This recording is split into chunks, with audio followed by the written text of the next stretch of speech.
Buenas tardes a todos, gracias por asistir, por acompañarnos. Yo soy el más breve de todos, esa es la parte más importante, porque hoy tenemos a alguien que nos acompaña, que son los premiados de estos primeros premios, de esta primera edición de los premios de Enoturismo internacionales que la Universidad de La Laguna y Bodegas El Grifo pues ha organizado, por lo cual a los premiados es los que realmente tenemos que hoy acompañarlos y verlos, y si realmente esos trabajos de investigación son valiosos.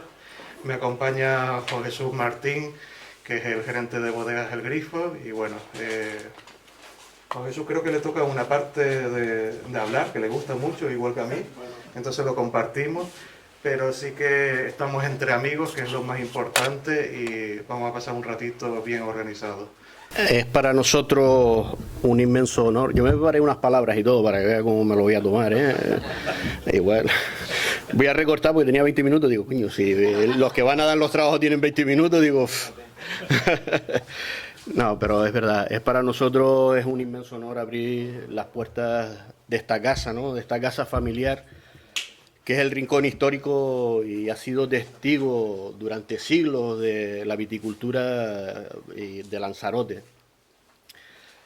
En esta ocasión, para celebrar juntos tan especial conmemoración o premios, ¿no?, que vamos a dar a estos señores que han hecho un gran trabajo.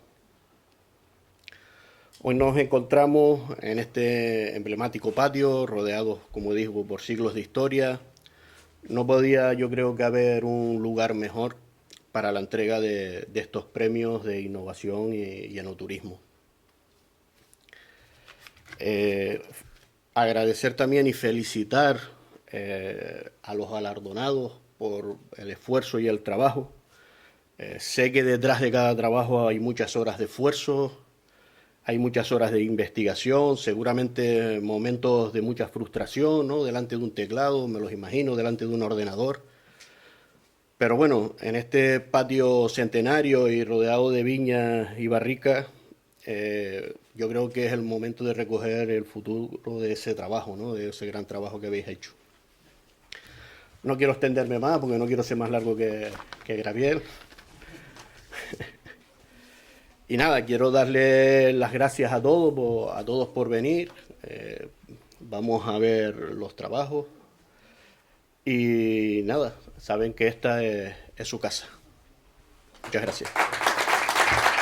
Muy buenas tardes a todos y todas. La verdad es que es algo muy exótico para nosotros en medio de esta naturaleza que nos recibe así con esta vasta horizontalidad que ya nos sintoniza en otra frecuencia, ¿no? Muy grato estar aquí celebrando que Bodegas El Grifo haya dedicado una estancia de esta casa a la investigación.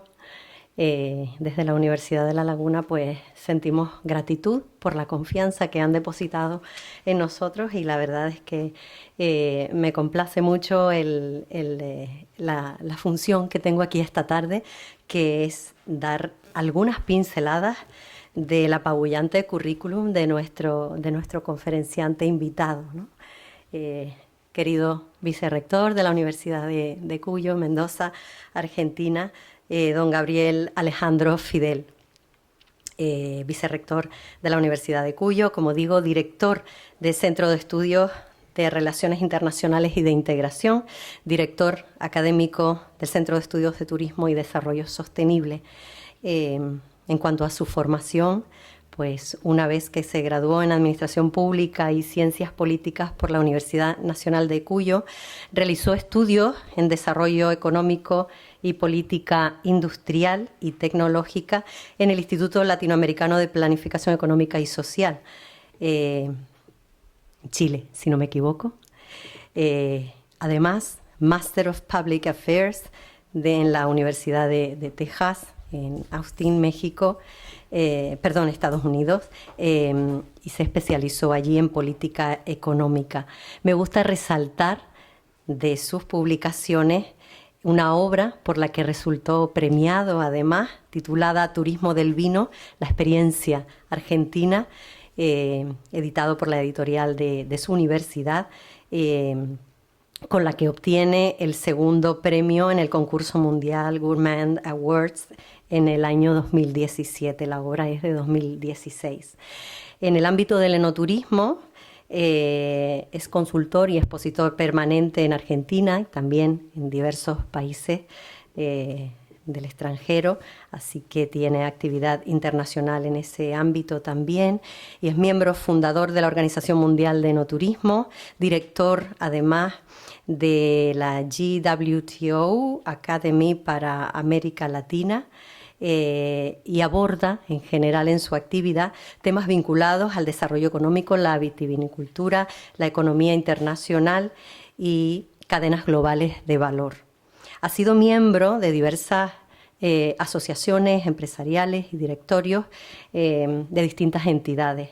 Por ejemplo, Bodegas de Argentina, de la cual además ha desempeñado el cargo de secretario del Comité Ejecutivo y además ha sido director a cargo de Turismo del Vino. Wines of Argentina, de la cual ha sido miembro también de su comisión directiva, y Fundación Pro Mendoza, para la promoción de exportaciones y atracción de inversiones a la región de Mendoza, de la cual además desempeñó la presidencia, ¿no?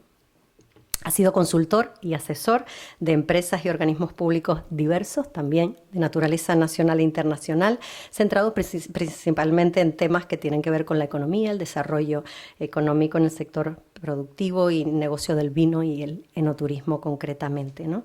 Cuenta además con experiencia directa en gerencia, dirección y startup de bodegas.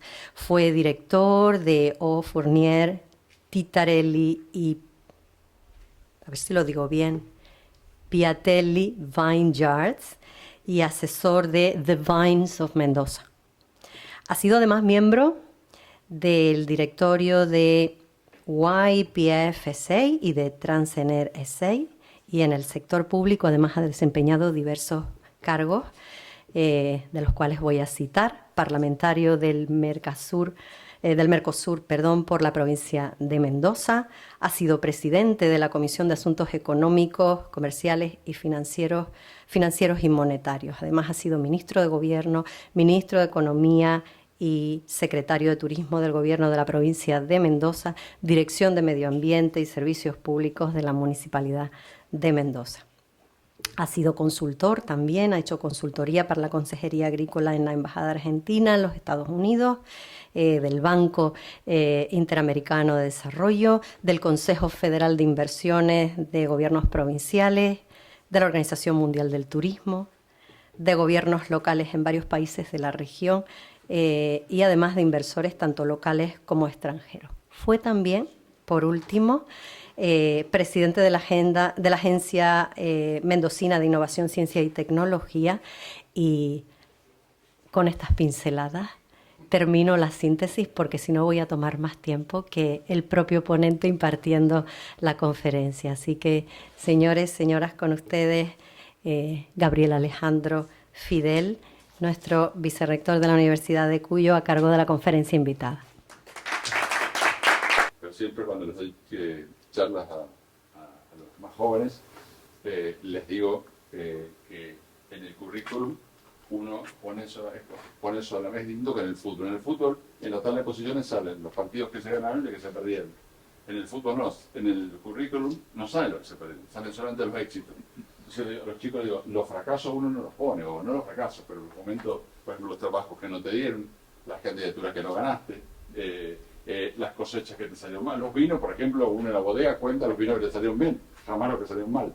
Entonces les digo, para que no se decepcionen, que van a saber que en la vida siempre pasa eso. Dicho eso, yo les propongo lo siguiente. En esta charla me propuso Gabriel, que está ahí atrás, tú estás atrás conmigo. Gabriel me propuso compartir, voy rápido, así hacemos una charla corta, pero me propuso compartir algunos conceptos de enoturismo.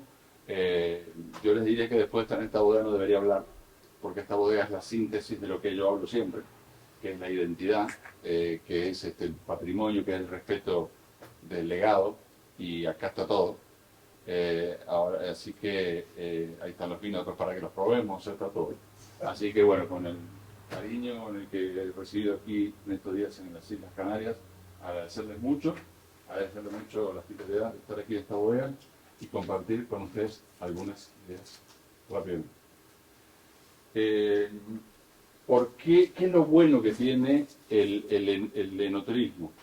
El enoturismo une dos palabras, el vino y el turismo. El vino que tiene esa magia, que su imagen se relaciona con el origen geográfico, que el vino es cultura, es identidad, que el vino en general, lo decía en las otras charlas y siempre lo digo, las regiones de vino, teniendo esto que es una maravilla, que es el vino, pueden transformarse de regiones productivas en regiones turísticas. En los destinos de sol y playa, como es el caso de ustedes, es distinta la realidad, pero para los que somos provincias o regiones mediterráneas, que no tenemos mar, la aparición del vino como una variedad de turismo temático y una posibilidad de desarrollar regiones turísticas a partir del vino, genera esta gran posibilidad para regiones que antes no eran turísticas. Y el turismo se basa en atractivos turísticos de un territorio determinado al cual debe desplazarse el turista. Entonces, lo que hace, la magia es que al vino lo conectamos con los turistas y esto le permite a muchas bodegas, yo no sé en qué cantidades, dependiendo del tamaño de la bodega, pero me decían en Tenerife, me contaba la bodega donde fuimos a visitar, que ellos estaban vendiendo el 60% de su vino en bodega. Con lo cual nos ahorramos el problema de buscar un distribuidor, nos ahorramos el problema de intermediación y hasta en regiones donde los costes son más altos, tenemos la ventaja de que se puede hacer vino. Porque si no, elaborarían vino solamente las bodegas grandes. Entonces, esto nos da un gran potencial. Cuando los costos de producción, los costos de logística, los costos de transporte, las dificultades que tienen otras bodegas, ya sea por esas situaciones, por su lejanía o por su situación de economía de escala y demás, el enoturismo les posibilita esto. Entonces, como síntesis primera, ¿qué es el enoturismo? Primera definición, espacios multitemáticos en los que el eje estructurante es el vino y su complemento, la experiencia que surge de la identidad de cada región. Por eso yo decía que esta bodega es una síntesis de lo que yo venía a decir. El enoturista viene a buscar identidad, es lo que quiere ver una bodega. Las bodegas tienen tanques, tienen barricas, hacen vino. Eso lo hacen todas las bodegas. La diferencia está en lo otro, en lo identitario, en todo lo que acabamos de ver. Es una de las manifestaciones del turismo temático y esto hay que también saberlo, ¿no? Ustedes saben que a partir de la irrupción del turismo de masas y del turismo sol y playa, aparece un tipo de turismo, pero ese tipo de turismo hace unos años ya es reemplazado por turistas temáticos, un turista que busca justamente experiencias, vivencias, que busca crecer en su relación con el lugar donde va, que busca este concepto de ciudadanía temporal. No quiere ir y ser un extranjero, quiere ir al lugar y quiere ir al teleclub a comer, ¿no es cierto? Porque no quiere comer en otro lugar que no sea que le dice, se va en búsqueda de su identidad y no quiere comer lo que come en su lugar de origen. Y quiere tener ciudadanía temporal, quiere vivir como la gente que vive en el lugar y eso es expresión del turismo temático y la motivación principal justamente es ser parte, conocer, consumir. Yo siempre uso esta definición de un gran maestro que yo tuve, español, riojano, Luis Vicente Díaz Pastor, y él dice, viajes y estancias dirigidas al conocimiento de los paisajes, las labores y los espacios de la elaboración del vino y a las actividades que acrecientan su conocimiento y adquisición y pueden generar desarrollo en las diversas zonas vitivinícolas. A ver, por un lado, esta posibilidad de aprendizaje, esta posibilidad de crecer, esta posibilidad de conocer el lugar donde estoy y esta posibilidad también de incrementar mis conocimientos, de fidelizar de alguna manera mi relación con el vino y esto último que yo creo que es formidable, esto también visto desde el desarrollo económico de las políticas públicas, que es que esto le da un montón de posibilidades a la gente del lugar que de otra manera no lo hubiera tenido. Miren, yo soy de Mendoza. En Mendoza hay una región que se llama Valle de Uco, donde yo hago mi vino precisamente, que se llama Paisán. Y eso me olvidé ponerlo en el currículum, ya lo voy a poner para... Salió la foto primera, ¿Ah? la foto primera de la que veo del Valle de Uco. Y el Valle de Uco es una región que hace 20 años no tenía turismo. No tenía turismo.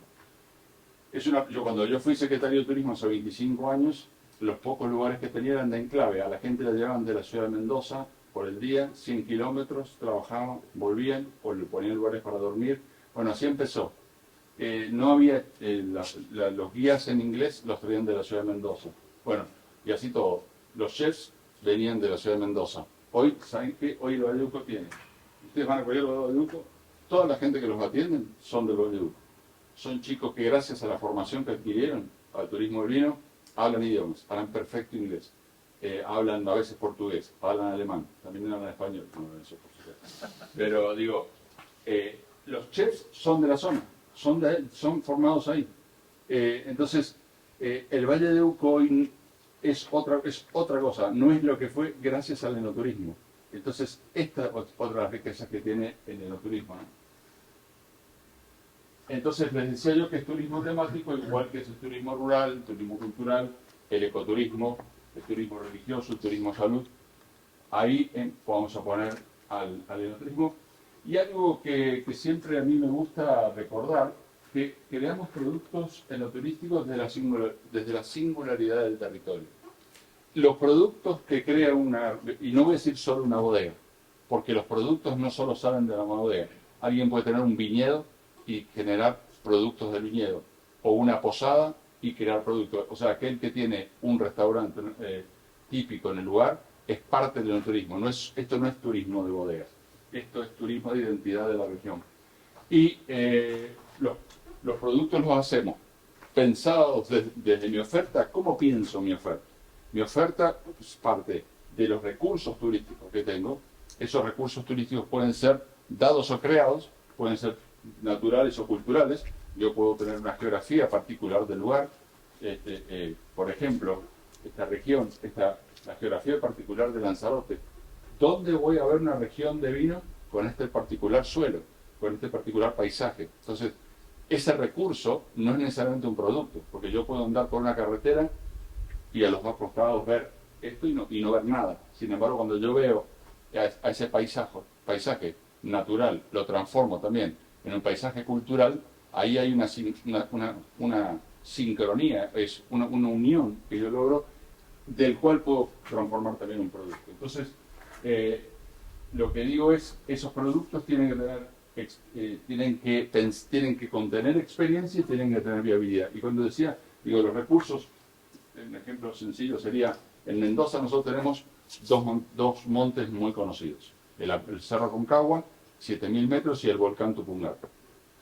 Los dos son montañas, los dos son recursos turísticos. Sin embargo, el volcán Tupungato no es un producto turístico, porque no tiene accesibilidad, no tiene servicios. Es un volcán, está ahí, uno lo ve, y nada más. No puede llegar, no lo puede consumir. En cambio, el Cerro Aconcagua es una montaña que tiene servicios.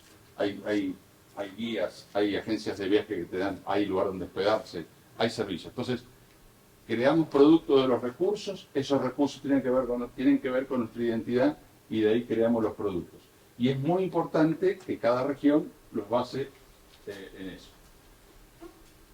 Esto siempre me gusta recordarlo, que no creamos productos para los de arriba, porque la verdad que los turistas científicos y especializados son los menos.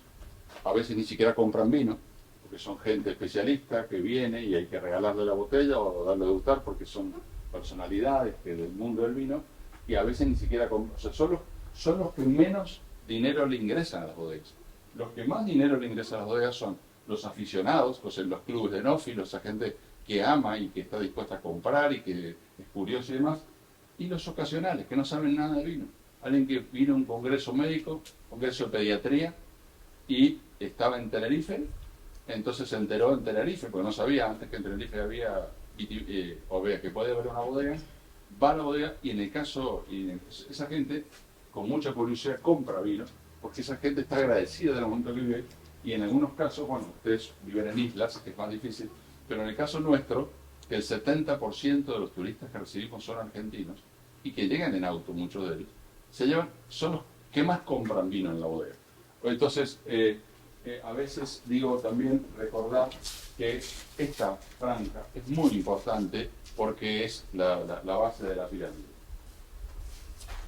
Bueno, básicamente acá quería compartir esta idea. Reitero, Fermín, la verdad que estoy en una cuna de la identidad, entonces me da hasta un poquito de pena, de vergüenza de decirlo, pero la realidad es que el enoturismo va de la mano de la identidad. O sea, no se puede pensar al enoturismo de otra manera que no sea la identidad. No se pueden copiar modelos. Les dirán muy bien, no sé, a las otras regiones, que a Napa Valley, a Burdeos, a tal, pero la realidad es que cada región de vinos tiene que encontrar su modelo, su identidad, porque eso es lo que busca el enoturista. Entonces, las políticas, hay que establecer políticas y modelos que preserven esa identidad, potenciar la autenticidad, potenciar los valores que surgen de esa identidad y aprovechar eso que me hace singular, único. Victoria, recién comentábamos, bueno, y cuando vienen los guías turísticos, que ya los voy a conocer seguro en un rato, y me han dicho que hay una mendocina inclusive. Sos vos, bueno. Hola. Tenía todo. Entonces, cuando viene el turista, le preguntaba yo, ¿le cuentan la historia de acá donde comían, de la biblioteca, de las cosas que hacían? Esas historias tan singulares que nos contaste recién. Maravilloso guía turístico, contrátenlo, es muy bueno. Bueno, y me decía, sí, por supuesto. Y yo le decía, y los guías son capaces de transmitir esta historia tan peculiar, porque en realidad la gente busca una historia. Yo la otra vez le contaba en una charla que daba en Tenerife, una vez yo estaba haciendo asistencia técnica, ¿no?, en el norte de Argentina. Hay un lugar que se llama Cachi. Cuando vayan a Argentina, cuando me llaman, yo les organizo todo. Los valles calchaquíes empiezan en Cafayate y terminan en un pueblo que se llama Cachi. Un pueblo chiquitito, alto, altísimo. Ahí está un Cachi. Bueno. Y en Cachi fui a una bodega que se llama Isasmendi, fui a la bodega, entonces le pregunto al dueño, estaban empezando a armar productos. Entonces me dice, no, la verdad, o sea, como que no sé. No. Bueno, el paisaje del viñedo era hermosísimo, era una ladera, precioso, así, terraza. Y entonces me empieza a contar cómo compró la bodega. Bueno, me cuenta una historia de unas señoras que llegaron y le dijeron, mire, usted nunca tiene que cerrar esta bodega. Dice que nunca más la encontraron, fueron como dos fantasmas, que nadie sabe si eran de verdad o no, pero la realidad es que bueno. Y después me cuenta que él no, me cuenta la historia de él, que él no tenía nada que ver con el vino, él era médico. Pero entonces un día vuelve a la casa y le dice a la esposa, compré una bodega. Y la esposa le dice, ¿y ahora qué vamos a hacer con la bodega? Bueno, vamos a elaborar vino, y quién sabe. Entonces el suegro de él les dice, le dice, yo cuando era joven elaboré vinos. Ese señor era un francés de Argelia, y había vivido hasta los 25 años, hasta que se tuvo que ir a Argelia, y ese señor tenía sus manuales de entonces. Entonces fíjense, esa era la identidad de esa bodega. ¿Qué otra identidad que ellos mismos? Digo, a veces la identidad la tenemos más cerca y más fácil de lo que nosotros creen. Por eso digo yo, es buen negocio el patrimonio, es buen negocio respetar la identidad. O sea, hay que respetar la identidad, pero no solamente porque es importante y porque tiene que ver con nuestros valores, porque es buen negocio. Y entonces, bueno, básicamente acá voy a tratar de ir rápido para que no me rete Gabriel, pero básicamente yo creo que la clave acá está en cómo impulsamos redes innovadoras, cómo trabajamos con el entorno donde estamos, con la gente del lugar, las universidades, los centros culturales, las cadenas de valor, los proveedores. O sea, la riqueza está en nosotros y en trabajar en red y en la innovación. Yo creo que algo que es muy importante, y lo hablamos todos estos días, es cada uno puede dar lo suyo. La universidad es el espacio de donde salen el contenido para desarrollar esos productos y la innovación. Del conocimiento, en el conocimiento está en la historia, en la literatura, en la arquitectura, en la geografía. A ver, en cada una de esas disciplinas están esos recursos de los cuales pueden salir esa creación de productos innovadores. Y es la universidad el espacio donde permanentemente me pueden ayudar a ir generando ese conocimiento. Entonces, en ese trabajo en red, junto, lo hablamos ayer, con el sector público, es donde yo puedo establecer esa alianza que me haga fuerte. Bueno, y el otro tema es lo que decía, la incorporación de la planificación del territorio, voy más rápido, y algo que me parece muy importante acá recordar, esto que siempre hablamos de, que acá en España se está trabajando mucho, que es esta idea de destinos turísticos inteligentes, que tiene que ver con una gobernanza responsable donde confluyan el sector público, la universidad y el sector privado, están sentados todos juntos. Y esta convergencia de los sectores, de los tres sectores tan importantes y el trabajo en red es muy importante para crear modelos de gobernanza colaborativa. La accesibilidad es muy importante, entender que hoy tenemos que ser inclusivos en cuanto a quienes nos visitan, la tecnología, la innovación, como decía, la sostenibilidad, que es tan importante hoy, ambiental, social y económica, y la identidad. Y el otro tema, además de tener una actitud innovadora, yo siempre me gusta decirle a la gente esta idea de tener ideas nuevas, nuevos productos, nuevos servicios, ser ingeniosos, imaginativos, ser disruptivos, animarse a romper moldes. Porque todos hagan una cosa no significa que yo tenga que hacer lo mismo, al revés. Hay que animarse a romper moldes. Hay que animarse a romper moldes porque es lo que espera el cliente. No ser obvios en nuestras propuestas y esta idea de desarrollar, tanto adentro de la empresa como adentro del destino, ecosistemas que favorezcan la creatividad. O sea, que no se castigue a la creatividad, sino que se la favorezca. Y el otro tema, que ustedes ya saben que hoy no hablamos más de enoturismo, hablamos de enogastronomía. La gastronomía es el segundo, en cualquier estudio de opinión que ustedes vean, es lo segundo que busca cualquier enoturista después del vino. O sea, el enoturista se frustra si no encuentra gastronomía ligada al vino. Y entonces, y además de eso, la gastronomía también es muy identitaria. Nosotros en la universidad, somos tan conscientes de eso que acabamos de crear un instituto. España es líder también en eso, pero nosotros hemos creado un instituto de innovación gastronómica porque somos hoy Mendoza la segunda plaza más importante en gastronomía. Tenemos restaurantes estrellas Michelin, pero y otras cosas más, pero ¿saben qué? No tenemos suficiente identidad en la gastronomía y corremos el riesgo de que ese éxito no sea duradero. Y hoy estamos trabajando sobre estudiar alimentos, sobre cuáles son los alimentos que caracterizan la identidad de Mendoza, tanto de los pueblos originarios como las distintas corrientes migratorias, y trabajar sobre la gastronomía, creo yo que es muy importante, sobre todo ustedes coincidirán en eso. Bueno, estas son las lecciones aprendidas que un poco les he ido contando. El tema de la identidad, yo siempre digo, el tema de la revolución, siempre es la revolución de las personas. Es cuando nosotros logramos hacer una revolución, cuando nosotros logramos trabajar sobre la gente, es esa gente la que provoca el gran cambio de la región, con lo cual yo creo que toda la inversión que se haga en que crezcan las personas, la gente que trabaja con nosotros es muy importante, el vino como eje de la propuesta y lo que les decía antes, los modelos de gobernanza mixtos. Esto ya hablé bastante de eso, así que vamos a ir a hablar. No quiero, no sé, Gabriel, ¿cómo vengo? 5 minutos me cambié, entonces que me iba a retar. Entonces, Gabriel, si no voy rápido me reta, contarles un poco de Mendoza, donde estamos, que me parece que es interesante.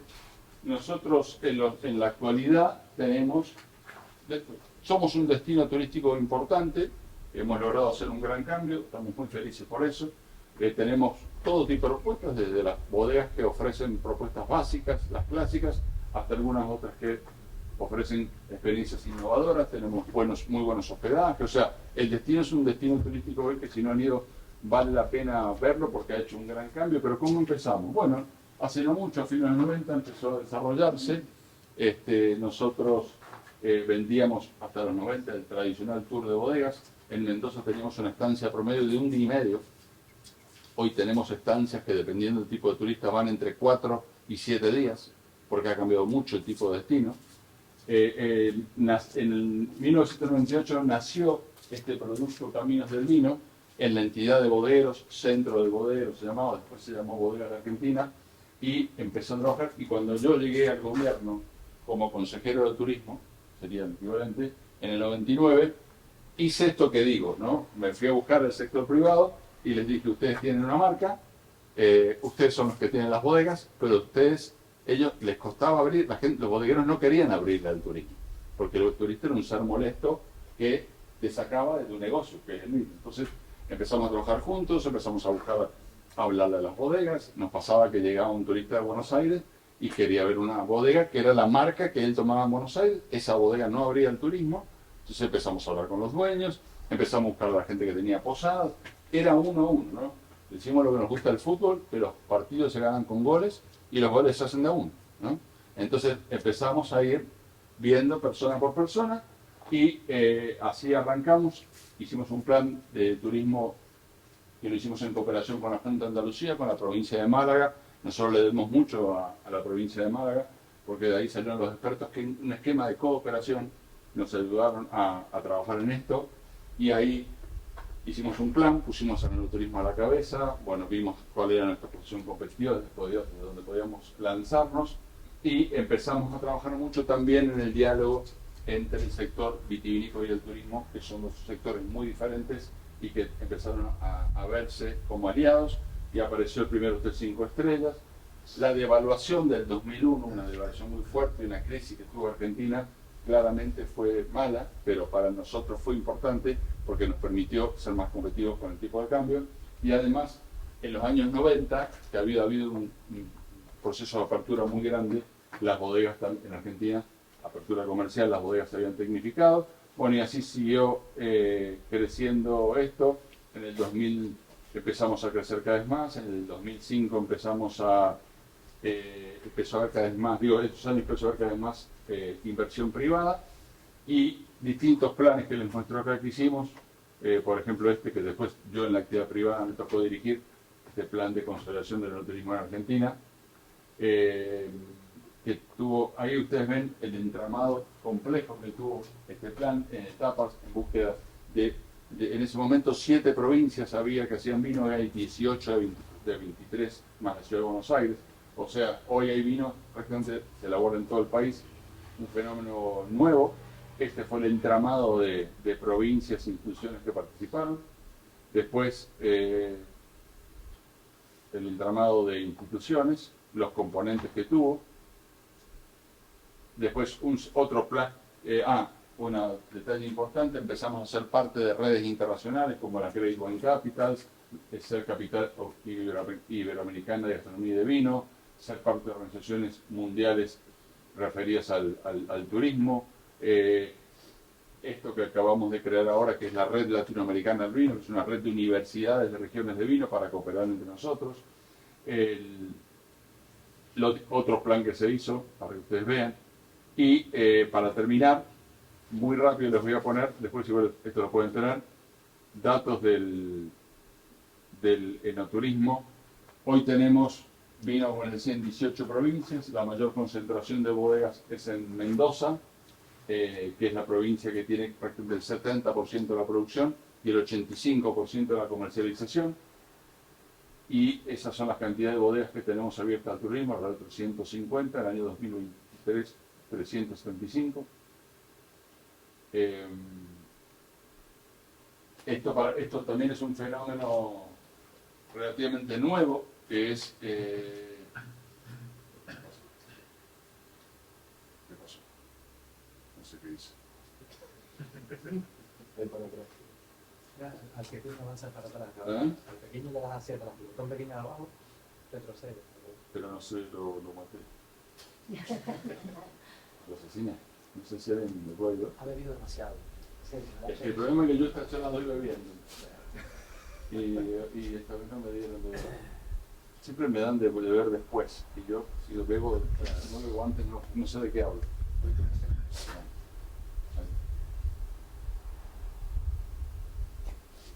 Le ha pasado que no... No importa. Les decía, tengo trabajo. Se ha quedado. Pasemos a la siguiente lista. Pasemos a la siguiente. Ahí está. Bueno, no, seguimos de esta. Tiene que ser sin presentación. Gracias. No, les quería mostrar rápidamente la región de la que yo vengo junto con y engloba a mi provincia con otras provincias más como San Juan. es la mayoría de las bodegas que están ahí abiertas al turismo, pero un fenómeno que se ha dado, por ejemplo, en el norte, una provincia que se llama Salta, que tiene una región hermosa llamada Cafayate, a pesar de ser el 2% de la producción nacional, tiene una presencia enorme en el enoturismo. Y esto es un dato interesante. Tener mucho volumen no te transforma en exitoso en el enoturismo. Y esto es una oportunidad para las Islas Canarias. O sea, acá está la oportunidad. No tiene nada que ver el volumen con la calidad enoturística. Y yo creo que si yo tengo una marca tan grande como es Canarias, que es una marca turística fenomenal, no en enoturismo, lo que digo yo es que esta gente, siendo el 2% de la producción, tienen mucho más protagonismo, por ejemplo, la provincia de San Juan, que tiene muchísimo volumen, ¿no es cierto? Pero no tiene un peso tan grande en el turismo como la gente del norte. Entonces yo creo que hay una gran oportunidad y también nosotros tenemos, por ejemplo, hoy destinos que son de sol y playa o destinos que no son enoturísticos que han crecido mucho en la cantidad de bodegas y me parece que eso tiene que ver, y la gente no va como motivación principal como va a Mendoza para hablar de bodegas, pero que claramente vengo a un destino de sol y playa como es este y antes me ha pasado como que no. Ahora juro que me estoy portando bien. ¿Ah? Pasar manualmente. Pasar Sí, Pasar- no es una presentación ahora, como habrá que pasarla. Bueno, lo que les decía antes, cómo han aumentado los días de estadía promedio, muchísimo. Quiero ir, rápido con esto porque para ir... entonces termino. Vamos acá. No, y mostrarles ahí distintas encuestas. Esta es una encuesta bastante reciente. Por ejemplo, cómo los turistas extranjeros compran vino, se lo llevan. Nosotros nos pasa en Argentina, inclusive con los turistas locales. En Argentina se puede subir vino arriba de la cabina, no hay que facturarlo. Eso es una gran ventaja que se logró con las autoridades nacionales, que permitan que el turista se vaya con el vino arriba de la cabina, y ahí el turista y se puede llevar hasta 6 botellas. Entonces, eso también es una gran ventaja, hablar con las autoridades, ponerse de acuerdo. Bueno, estas cosas que son importantes, ¿no? Y con esto, termino. Después, si quieren, podemos hablar. En definitiva y como conclusión,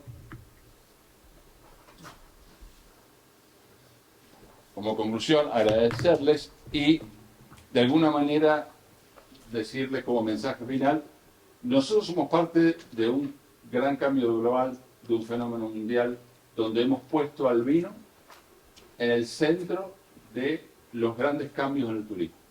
Lo hemos hecho de la mano de una modalidad nueva o de un turista que hoy busca otro tipo de cosas, que busca la experiencia, que busca la vivencia, que busca la identidad.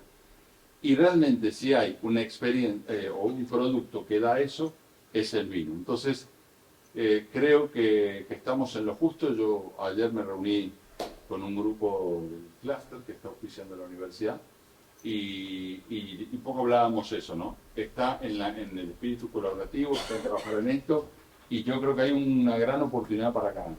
Hay una gran oportunidad para el vino canario para que también le demos a esta gran historia de sol y playa la posibilidad de ir creciendo en otros productos que nos hagan destinos turísticos más fuertes. Así que gracias por escucharme. Cualquier cosa después podemos...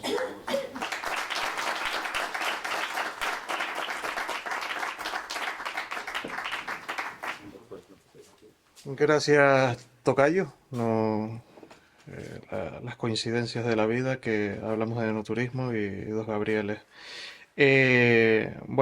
Queríamos a los galardonados, a los que vamos a premiar el día de hoy, le habíamos pedido un poco de que presentaran sus trabajos, porque brevemente, que los que me conocen saben por qué digo brevemente, pero sí que era importante también de que supiéramos que estábamos premiando y donde los compañeros de la universidad y aquellos que han participado como miembros del jurado en lo difícil que lo han tenido durante la elección, valoración de 13 investigaciones muy importantes todas, que son hay que agradecerlo, un trabajo muy importante, pero había que elegir y bueno, teníamos que seleccionar y ser seleccionados. El primero va a ser el premio de mejor trabajo de fin de grado que tiene por título La localidad de Los Llanillos en la Isla del Hierro, gestión campesina del territorio y su posible aplicación como referente de sostenibilidad integral contemporánea en el Parque Rural de Frontera. Y su autor, Juan Alberto Suárez Rodríguez, que ha estado en la Universidad de La Laguna. Juanjo, cuando quieras. Bueno, primero que nada, yo estoy un poco, una sensación rara, es decir, yo no he ganado ni al parquís nunca, ¿no? Entonces, el hecho que el lunes me haya llamado Gabriel, me haya llegado un correo electrónico diciendo que una experiencia peculiar que yo he vivido en plena pandemia, que me dio por matricularme en la Universidad de La Laguna, con algunas canas ya en la barba, con familia,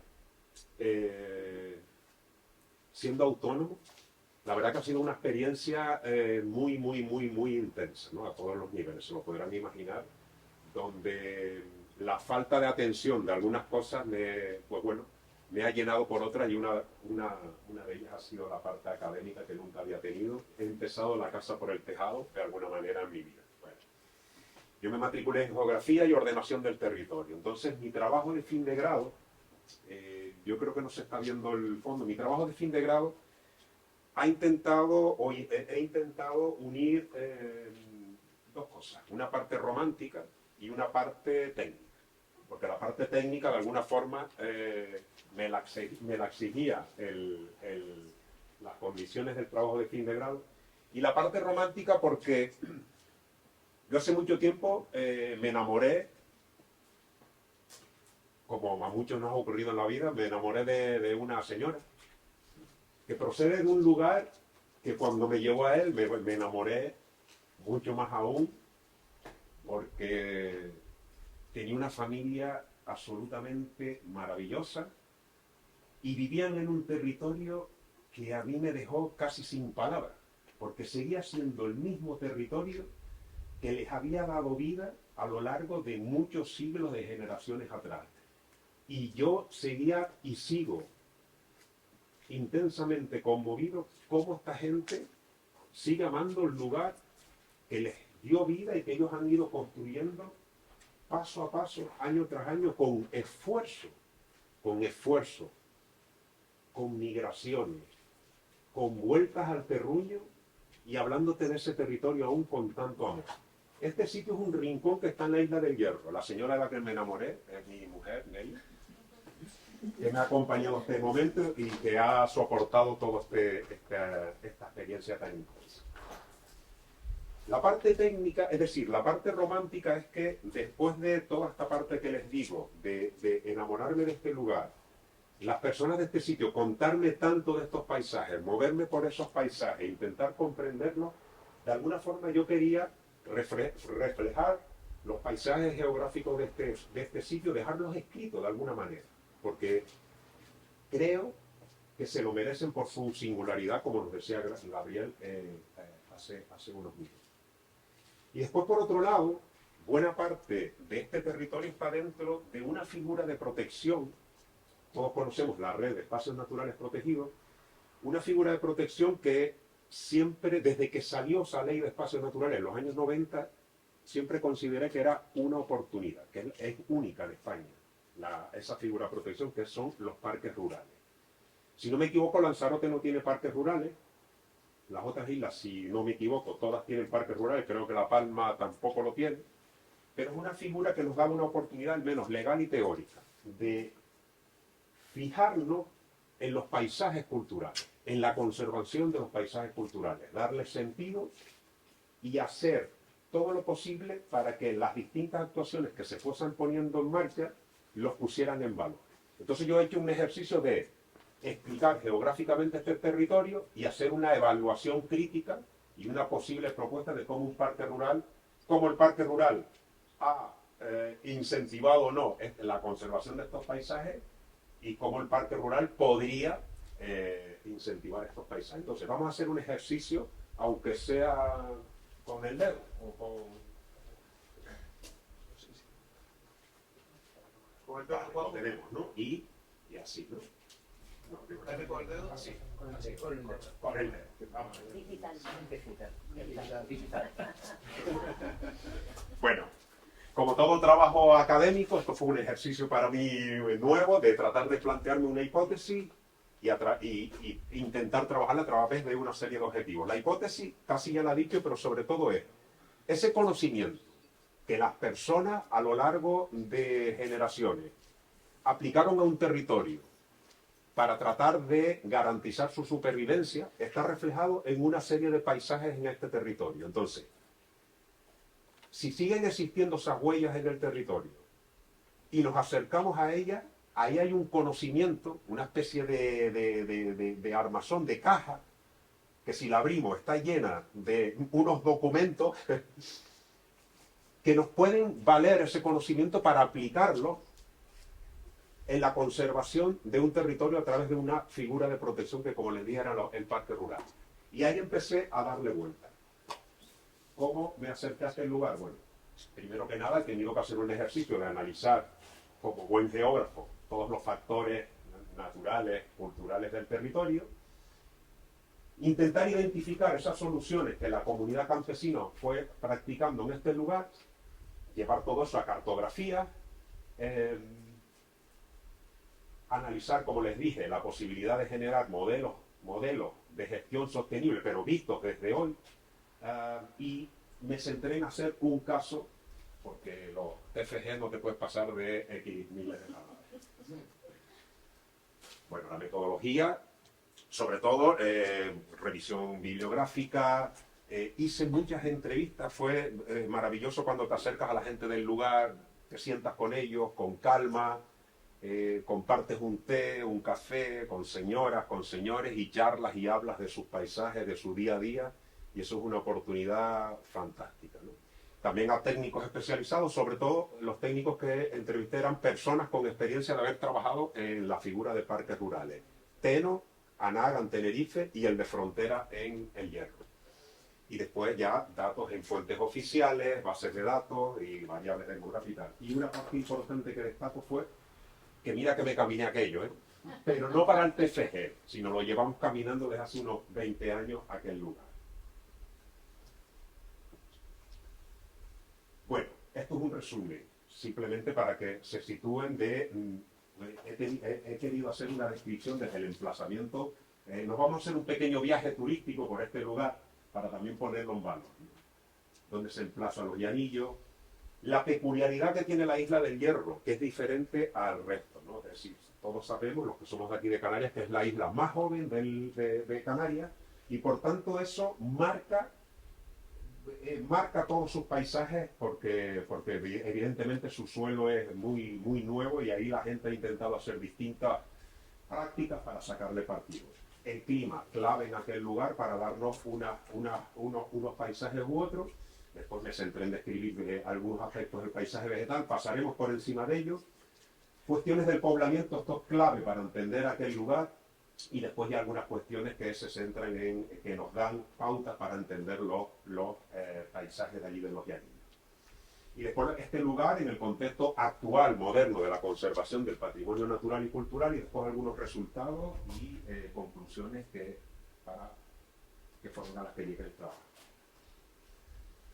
Los que son de Alicante y los que son de Mendoza, El Hierro, ¿vale? Canarias, ¿no? 7 islas, en un cuadradito debajo de la península. Lo vemos en nuestros telediarios, ¿no? Es la isla que tenemos situada más al oeste, la más lejana al continente africano, ¿vale? La isla es una especie de corazón y tiene algo que la hace única y diferente al resto, que es sobre todo, entre otras cosas, esta especie de corte que es lo que allí llaman el Golfo. Es una depresión, la depresión más grande de Canarias, esto es lo que se llama un deslizamiento, ¿no? Un deslizamiento gravitacional. Es decir, la isla, imagínense, vamos a ver, es una especie de bocado. La isla era así de grande y se nos vino abajo, ¿vale? Mira. Bueno, el técnico vendrá a ayudarnos. Y ahí dentro del Golfo el recuadro ese verdoso es donde me he centrado para hacer la investigación. El pueblo de los Llanillos lo tenemos aquí, y este otro pueblito pequeñito, Y para que quien conozca la zona y se sitúe, pues aquí tenemos, ¿no?, en esta punta de aquí la capital Valverde, ¿vale? Y bueno, y poco más, ¿no? El sur aquí la Restinga, etcétera, etcétera. Pero para que nos centremos donde me fui yo, la mirada de mi trabajo. Hice el ejercicio de tratar de explicar en cartografía especialmente esa geología joven, especialmente aquí hay un volcán que es uno de los volcanes más voluminosos que existe en Canarias, según los expertos a los que estuve estudiando, y que le da un carácter peculiar al sitio, porque se tienen que hacer una idea que este es un lugar emplazado en unas pendientes que son prácticamente insalvables, y ahí se instaló el poblamiento de los llanos, por sus razones. Esto es una foto aérea para que se hagan una idea del corte ese grande del Golfo y la población donde está en la actualidad. Los llanillos están un poquito más aquí a la izquierda, pero para que se hagan una idea, esto es mirando, si se fijan, la isla de Tenerife, ¿no?, mirando hacia el este. Si continuamos, el estudio pasa por diversos factores naturales como la climatología del sitio y tal, pero es importante simplemente para que entendamos la incidencia que tiene el alisio y cómo el pueblo de los Llanillos, que sí lo tenemos aquí debajo, vive prácticamente debajo de la banda de nubes que en la isla agarra casi diariamente, y eso le da un carácter especial. La climatología nos marca los distintos pisos de vegetación y por tanto los distintos usos del territorio y por tanto los distintos paisajes. Un mosaico, toda la zona del Golfo es un mosaico de vegetación, desde la costa hasta la cumbre, desde la costa, desde los 0 metros hasta los 1500 metros. Entonces ahí tenemos toda una banda de distintos tipos de vegetaciones, distintos tipos de paisajes, distintos tipos de recursos, distintos tipos de suelo, y eso le ha ido permitiendo a la población irse adaptando y dándole uso a los distintos paisajes de la isla. Pero especialmente aquí donde me centré fue en tratar de describir el paisaje vegetal que se ve en la actualidad, que va desde la adaptación, que aquí en Lanzarote tenemos uno de los grandes ejemplos de la vegetación a las lavas más costeras, más cercanas a la costa, hasta zonas de laurisilva pura y dura, es decir, selvas de laurisilva, vulcanismo joven y por tanto una adaptación que aquí en Lanzarote el jable son las arenas y sabrán que en el Hierro el jable son los picones, ¿no? Le dicen a los picones de los volcanes, a los piroplastos le dicen jable ahí en el Hierro. En fin, un auténtico mosaico en un lugar muy pequeño. Este es el elemento más peculiar que tiene la isla del Hierro, es lo que trata de explicar, es lo que explica, es una pena que creo que la foto se quedó pequeñita, disculpen, pero son las mudadas. Yo no sé si lo han oído nombrar, seguro que sí. Las mudadas en la isla del Hierro son peculiares, no son únicas, sino muchos sitios que tienen distintas altitudes utilizan las mudadas, que son movimientos de la población a unos pisos de vegetación o a otros para sacarle partido en distintas épocas. Pero lo peculiar de esta zona, de la isla del Hierro en particular, es que hacían 4 movimientos al año. Si se dan cuenta, los pueblos estaban en las cumbres y entonces se movían a esta zona del Golfo, que no había poblaciones, se movían en épocas del año a trabajar desde la recogida, imagínense, a lo mejor en verano, recogida de fruta, recogida de la viña, perfecto. Disculpen, agua, perdón. O dejar la tierra preparada, volver a subir, y lo peculiar de esto, que la gente allí todavía te lo cuenta y lo recuerdan, es que una señora me decía, tú ignoras cuando lo hacíamos, dice, porque después ya vinieron los camiones y nos mudaban los camiones y los coches y tal, pero tú ignoras cuando lo hacíamos caminando, lo que era mover cochinos por un camino empedrado con una vara detrás. Dice, tardábamos días. Bueno, hay historias, la verdad, que muy impactantes, ¿no?, en la isla del Hierro sobre el tema de las mudadas. Pero es básico para entender la isla. Y he hecho un ejercicio precisamente de centrarme en esos distintos paisajes. Uno de ellos, el de la viña. El paisaje de la viña de allí es muy curioso, sobre todo por las variedades de viña que quedan allí, que son únicas en el mundo. Se han conservado y por tanto hay mucho abandono, desgraciadamente, pero a la vez hay algunos valientes todavía que mantienen la atención de la uva y siguen haciendo unos vinos que son muy peculiares, ¿no? Y otra de las cuestiones que intenté hacer, pero que quedó un poco a medias, es la cantidad de distintos lagares para hacer el vino que hay por todo el territorio. Hay infinidad. Es un lugar que tuvo una época de incluso de exportación de vino al exterior. Los paisajes de higueras, básicos en la isla del Hierro, pero básicos. Incluso en cotas altitudinales tienen distintas variedades que también se llegaban a exportar al exterior. También me centré en intentar entender cómo se movían los ganados para no hacerle daño a los distintos cultivos y cómo la gente los movía en diferentes zonas. Y también fue una cosa que me llamó mucho la atención. Y también cómo, algo que también me sorprendió, es cómo distintas zonas del bosque, del monte de la Huisilva, están incluso las formas de los árboles o distintas especies de plantas que salen dentro del bosque, están totalmente adaptadas a los tipos de ganados que se movían dentro de ellos. Es decir, son bosques incluso avesados, como dehesas castellanas. La zona de monte, que era básica, era la despensa de la isla. Sin el monte, pues prácticamente era imposible vivir. Se sacaban, me contaron de que se sacaban infinidad de recursos. El agua es uno de los graves problemas de la isla del Hierro histórico, gravísimo, y por tanto iba a beber agua y me seguía hablando. Disculpe. Y por tanto, una de las cosas que también intenté hacer fue hacer un inventario muy pequeño, muy humilde, pero de aljibes, ¿no? Porque era un elemento también básico en una época determinada de la isla. Y los caminos. Los caminos también son los elementos que permitían mover unos recursos a otros y totalmente ligados a esa relación con las mudadas que les comenté antes. Y también hice un ejercicio de cartografiar todos los distintos caminos históricos. Y ya casi para finalizar, vale, una descripción geográfica y ahora vienen los aspectos de conservación actuales. Se declara la Ley de Espacios Naturales Protegidos, años 90, y en la isla del Hierro, si se dan cuenta, la mitad de la isla es un parque rural, la mitad de la isla. Y es una figura de protección casi que venía al dedo, ¿no? Para una isla que básicamente está totalmente conformada por paisajes culturales. Y si nos damos cuenta, aquí tenemos los llanillos, la carretera que va hacia un pueblo que se llama Sabinosa, y todo esto aquí arriba, todas estas laderas son parque rural. Y aquí simplemente un ejercicio de las distintas zonificaciones que tienen los espacios naturales protegidos. Bien, yo lo que hice fue un ejercicio de qué ha hecho el parque rural por estos paisajes para su conservación, desarrollo, etc.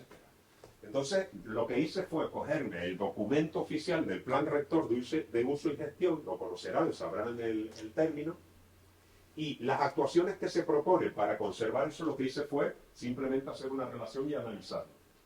Y básicamente me salió por todos lados, no. Entonces las conclusiones que no se ha hecho, absolutamente nada.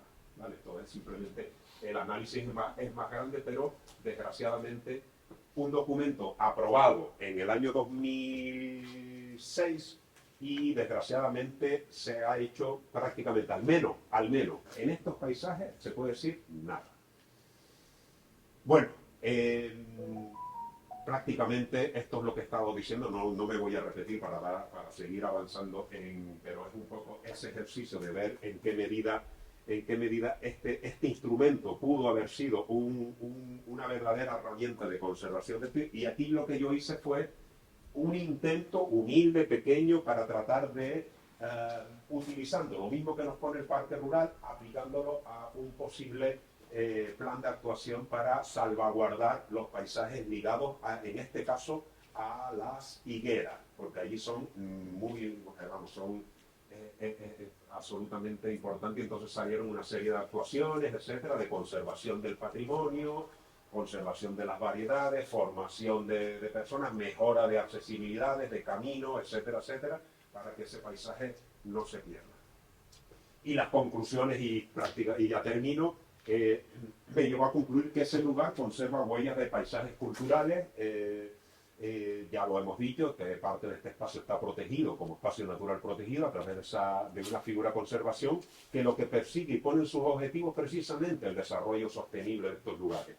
El instrumento, ya lo dijimos, un PRUP, el Plan Rector, que se aprobó en 2006, y el Plan Rector pone obliga a la creación de una oficina de gestión para aplicar todas sus actuaciones y nunca se conformó desde el año 2006. Y por tanto, una de las conclusiones que saqué es que se tiene que actualizar. Está totalmente desfasado ese documento. Leí en prensa esta semana que lo están actualizando, así que, pero no fui yo, ¿no? Y bueno, y ese órgano de gestión debe valerse, creo yo, como conclusión, ese conocimiento campesino yo creo que puede dar una materia prima, llevando la actualidad básica para poder acercarnos a esos paisajes y poderlos conservar. Y en este caso el paisaje cultural de las higueras y su patrimonio asociado, que no es poco, puede acoger varias de las actuaciones de los programas de actuación del PRU y conservarlos. Y con eso, muchísimas gracias. Yo de verdad que estoy agradecidísimo de estar aquí, estoy encantado, estoy un poco así como sorprendido. Y de verdad que ustedes hayan venido, me hayan soportado estos 20 minutitos, que seguro que me pasé un poco, de verdad que muy agradecido. Y no puedo pasar sin darle gracias especialmente a los hombres y mujeres de la Isla del Hierro, y especialmente a los de los Llanillos, a mi familia reña, a la abuela de Nelly, que tantas cosas me contó, tantas anécdotas ya fallecidas, a sus padres, sus madres, sus hermanos, para esto parece un poco tal, pero así lo así. Y también a muchas personas que participaron en las entrevistas, técnicos y que colaboraron conmigo en todo momento. Y también a mi tutor. Por fin, vamos, yo tuve, en este caso tengo que destacarlo porque mi tutor, Fernando Sabaté, doctor en geografía, se volcó con mi trabajo y la verdad que trabajamos fantásticamente, entonces estoy muy agradecido. Y a ustedes, indudablemente. Gracias.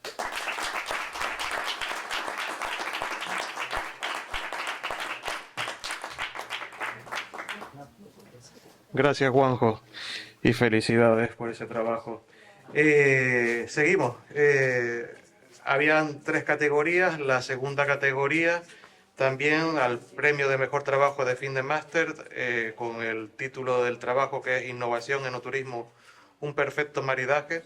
El autor es Santiago González González, que ha venido desde Alicante a estar con nosotros en el día de hoy, de la Universidad de Alicante, por lo cual gracias también por acompañarnos y todo tuyo. Muchas gracias.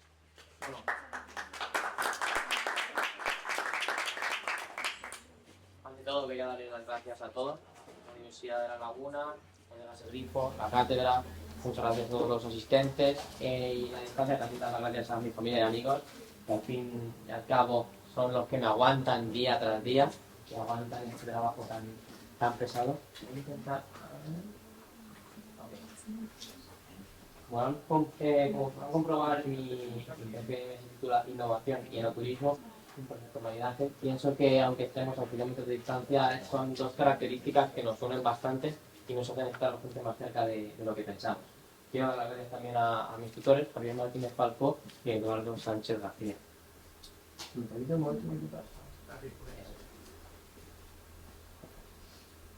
Esta idea comenzó hace 3 años y medio, cuando tuve que plantearme qué realizar no para mi TFM, sino para mi trabajo de final de grado, y decidí plasmar 2 características que pienso que son fundamentales en la vida, tanto de las personas como de las entidades, que son la innovación y la resiliencia. Lo apliqué en ese caso a mi pueblo, a la localidad de Ibi, y a la reconversión que había tenido su industria. No sé si lo conocerán, se denomina el pueblo del juguete. Inicialmente tenían la comercialización y la producción de hielo, para más tarde resurgir como el pueblo del helado, finalmente el pueblo del juguete y en la actualidad el pueblo que trabaja en la industria del plástico y sus derivados. 2 años después tenía la misma tesitura, con el trabajo final de máster. ¿Qué hacer? ¿Hacia qué dirigirme? Tenía claro que quería seguir estudiando un factor como la innovación, todo lo que sea añadir y crear valor, cosas diferentes. Pero decidí centrarme en un sector mucho más grande y que me gustaba y me apasionaba mucho más, que es el sector de vinos, sector de vinícola y concretamente el enoturismo. También quiero agradecer a la Universidad de Alicante las facilidades que me puso en esta ocasión. Hoy vamos a ver de manera muy rápida una introducción, un marco teórico, metodología, analizaremos los resultados y estableceremos unas conclusiones, limitaciones y por supuesto futuras líneas para nuevas investigaciones. Bien. En este trabajo hemos realizado, ya lo veremos, la metodología dual, con la que hemos analizado las características innovadoras en las 19 bodegas que conforman la ruta del vino de Alicante. Después de realizar estas entrevistas, descargamos de la plataforma SABI, Sistema de Análisis de Balances Ibéricos, los datos referentes a todas las entidades para poder ver de una forma más realista si estas actividades relacionadas con la innovación se aplicaban o no en la red. Los objetivos eran claros, desde el primer día los marcamos. El primero de ellos, evaluar las bases de las características innovadoras de las bodegas, para así poder categorizarlas. La segunda, categorizar también esas oportunidades de crecimiento del sector, tanto de forma individual en las bodegas como en su conjunto. Después, tratamos de obtener qué factores eran los que mayor impacto tenían en las entidades para ejercer esa innovación y finalmente generar estadísticas comparativas, tanto entre las bodegas como contra otras industrias. Para finalizar, el apartado del marco teórico, decidimos plasmar lo que es la innovación. En el trabajo de final de máster podrán observar ustedes una serie de definiciones que grandes economistas, autores, etcétera, habían plasmado de la innovación, para finalmente plasmar una definición propia. Para mí, la innovación es todo aquello que va ligado a, como he dicho antes, las personas y las entidades para poder crecer y continuar aportando valor de una forma continuada en el tiempo. En todas las industrias, en todos los sectores, se plasma la innovación. Aquí lo que ejemplificar el sector vitivinícola y todas las actividades en las que podemos observar este impacto de la innovación. Para terminar con el marco teórico, no sé si se verá muy bien, he decidido plasmar un número de rutas del vino en España en 2023 por comunidad autónoma. Si me perdonan, me centraré en la Comunidad Valenciana, que es donde hemos ejecutado el trabajo. He expuesto el número de bodegas en la región de Alicante por sus porcentajes, quitando 4 localidades que serían Villena, Monóvar, Pinoso, a lo que tienen una centralización mayor de las bodegas.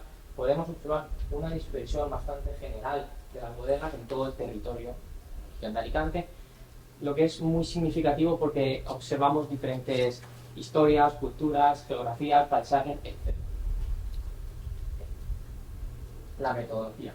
Como les he dicho, decidimos diversificar, apostar por una dualidad entre una metodología cualitativa y una metodología cuantitativa. En la metodología cualitativa decidimos realizar 19 entrevistas. Quiero agradecerlo desde aquí también a los responsables de la sección de enoturismo de todas las bodegas por su profesionalidad y por su movilidad.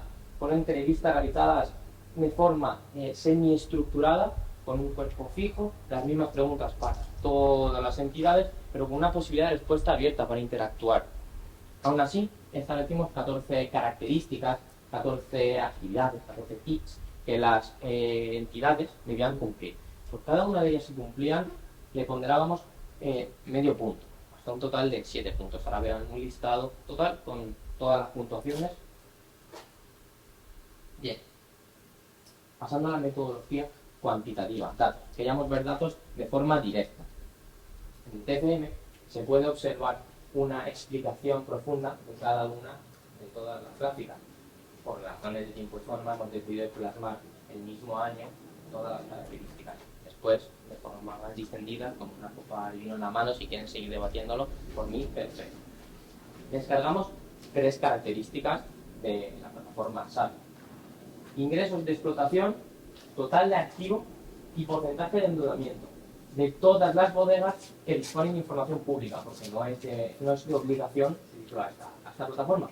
Podemos observar el año 2020, el año 2021, como observarán, no todas las bodegas están en todos los años, y el año 2022. Para no extenderme, vamos a pasar a la siguiente diapositiva, donde sí podemos observar una evolución de cada una de ellas. La primera es evolución de los ingresos de explotación. Las 19 bodegas, desde el año 2020 hasta el año 2022.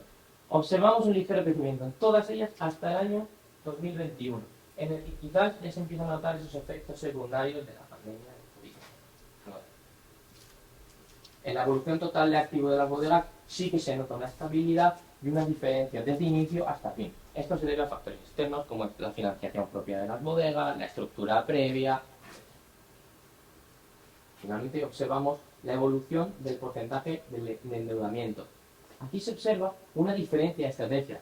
Hay bodegas que optan por un endeudamiento mayor para financiar las actividades relacionadas con la innovación, y hay bodegas más tradicionales que mantienen una innovación muy baja. Bien, el análisis de los resultados. También decidimos explicarlo en dos grandes pilares, cualitativo y cuantitativo.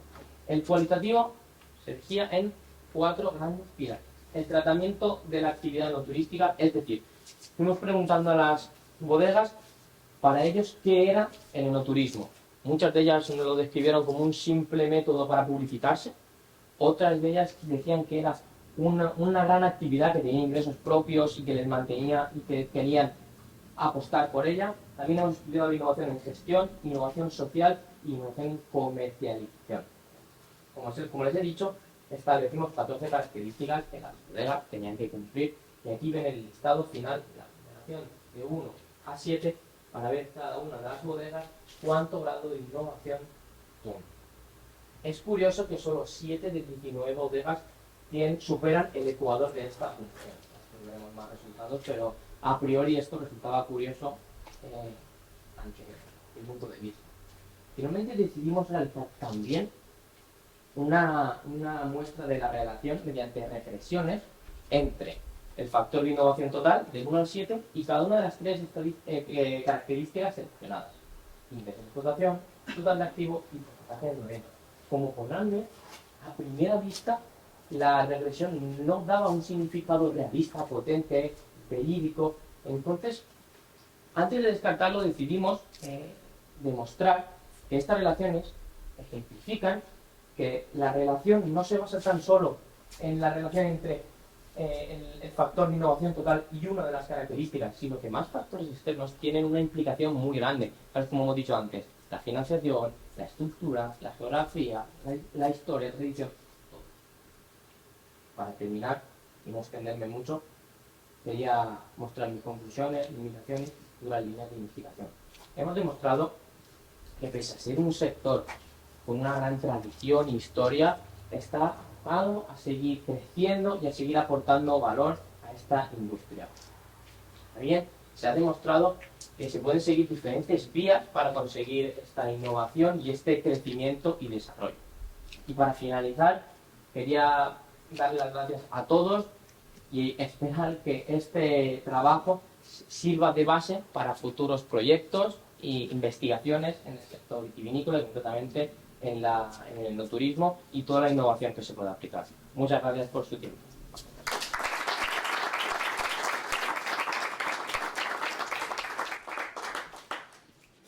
Gracias, Santiago. Un placer tenerte por aquí. Bueno, la tercera categoría que teníamos dentro de esta convocatoria era los premios al mejor trabajo de fin de máster. En esta ocasión, pues bueno, el trabajo lleva por título Análisis del comportamiento del consumo de productos locales en contextos regionales y turísticos a través de modelos basados en la teoría del comportamiento planificado, el caso del vino canario. Su autor, Edgar García Sabina del Castillo, de la Universidad de La Laguna. Edgar, cuando quieras.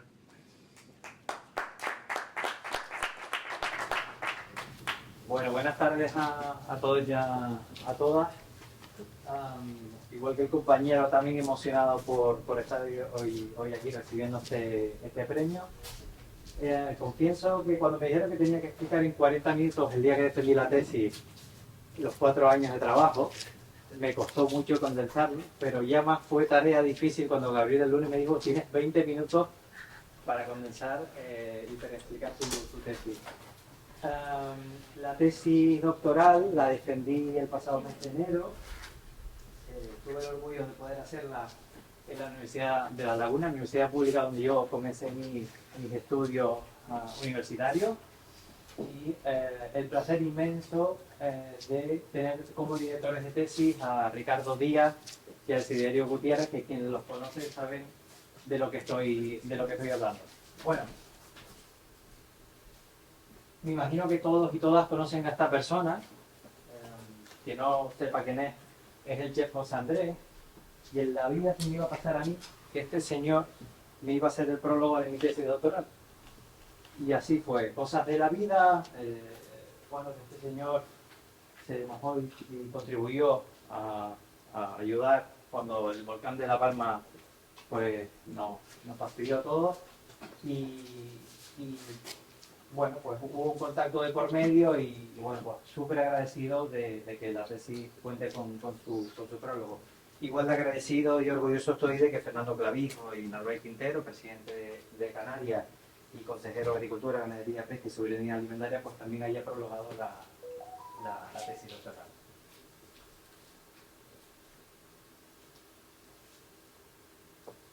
Bien, importancia o motivación del tema. Como todos sabemos, la globalización pues, nos ha aportado inmensos beneficios a la sociedad, pero es verdad que en los últimos años bueno, se han demostrado ciertas reacciones adversas en determinados consumidores que ven peligrar pues, parte de su economía local y sobre todo ven peligrar su identidad cultural y regional, ¿no? Incrementando ese sentimiento de etnocentrismo del consumidor del que les hablaré más adelante si no conocen este término, ¿no? Además, lo anterior, esas reacciones adversas, lo que provoca y ha incentivado es el interés por el consumo de productos locales en la sociedad y en distintos niveles. Ahora veremos a qué me refiero de eso, a distintos niveles. Pero para colmo, llega la pandemia de COVID en el 20 y lo que hizo fue intensificar, aumentar o reforzar esta tendencia y poner de manifiesto la importancia de las cadenas cortas de suministro de alimentos. Vale. Bien, bueno, esto como está animado no se va a ver como yo quería, pero bueno.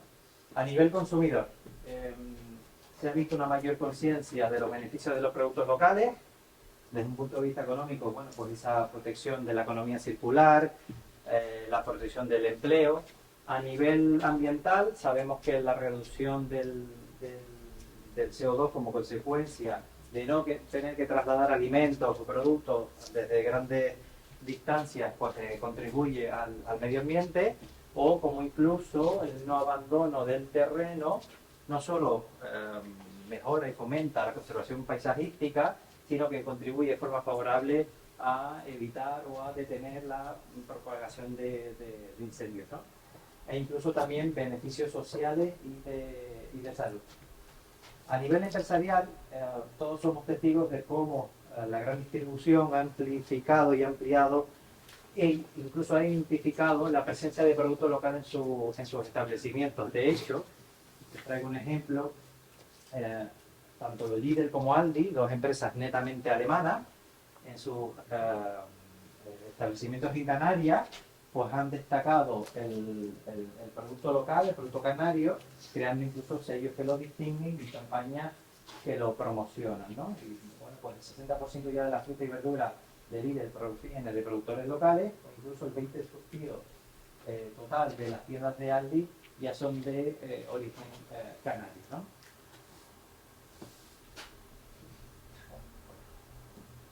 Paciencia con la pantalla. A nivel institucional, ¿no? Hemos hablado a nivel consumidor, a nivel empresarial, a nivel institucional. Bueno, pues se han hecho y se siguen haciendo numerosas campañas de concienciación del consumo de productos locales. Se han creado sellos que destacan, identifican al producto local, e incluso todo esto alineado también con los ODS, con los objetivos de desarrollo sostenible. Les traigo tres ejemplos locales y cercanos: Volcán Experience, Ecolocal, el kilómetro cero de Gran Canaria, sellos que se han creado para poner en valor y visibilizar el producto local, el producto cercano, e incluso con atributos ecológicos y demás, ¿no? Pero esto no solo es una tendencia local, no es una tendencia de Canarias, también es una tendencia de otras regiones. Al final es una tendencia global. Estos son otros sellos que pudimos encontrar, pero hay muchísimos más. Estos son de Península y lo que les comentaba de los ODS, ¿no? Y por último, a nivel académico, la cantidad de números de artículos de ámbito científico que aparecieron o que siguen apareciendo relacionados con el comportamiento de consumo de productos locales, pues ha sido y sigue siendo altamente exponencial, ¿no? Vale. Bueno.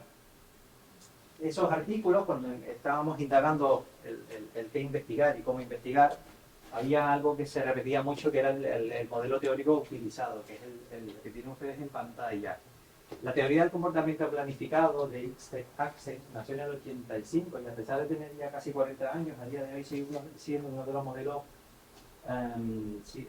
que estudian el comportamiento del consumidor más utilizados. El comportamiento humano, no solo el consumidor, porque se puede aplicar a otras disciplinas. Nosotros nos lo hemos llevado al comportamiento del consumidor. Y Axel dice que para hacer un determinado comportamiento, que en nuestro contexto es el consumo de productos locales, tiene que haber primero una intención, que es esa probabilidad de que se realice una determinada conducta. Y que esa intención viene precedida por 3 factores, que son las actitudes, aquellas opiniones positivas o negativas que tenemos hacia una determinada comportamiento, las normas subjetivas, que es una presión social percibida que nos motiva a realizar o no una determinada conducta, y por último el control conductual percibido, que es la creencia de la capacidad de controlar las dificultades existentes para realizar una conducta. Quizás este es el más difícil de entender, pero le pongo un ejemplo. El control conductual percibido puede ser aquello de querer reciclar, pero no tener dónde hacerlo. Es decir, yo tengo motivación e interés en reciclar, pero cuando bajo a los contenedores de mi casa hay uno para meter todo y no, o yo quiero comprar producto local, pero cuando voy al establecimiento no hay, ¿no? O sea, esas barreras que dificultan el poder realizar una determinada conducta, ¿no? Entonces, toda nuestra tesis doctoral se basa en la TPB, en la teoría de comportamiento planificado, utilizando también otros modelos teóricos que vimos, como que están aquí, que también habían sido utilizados previamente en el contexto del comportamiento de consumo de productos locales. ¿Cuál es el gap? ¿Qué encontramos nosotros que no se había hecho hasta el momento? Bueno, pues nos faltaba algún estudio que hiciese un enfoque multidisciplinario capaz de explicar todas estas teorías en diversas situaciones. Y además, una investigación mucho más exhaustiva sobre la influencia del origen del producto desde un contexto regional y turístico. Y me explico. Encontrábamos muchos trabajos que hablaban de producto local refiriéndose al vino italiano. Pero chicos, que Italia es muy grande y el producto local a lo mejor difiere o hay comportamientos distintos en función dentro del país, de la región de la que sea, del territorio de la que sea. Entonces, entendíamos que ese concepto de producto local atribuido a toda una nación podría resultar resultados distintos si lo hacíamos por territorios o por regiones. Y de ahí un poco ese gap de decir que el producto local era de una región en concreto, por eso se aplicó al vino y se hizo de las Islas Canarias, ¿no? Bueno, en cuanto a la metodología, voy a pasar muy breve, con un enfoque cuantitativo, se puede hacer cualitativo, se puede hacer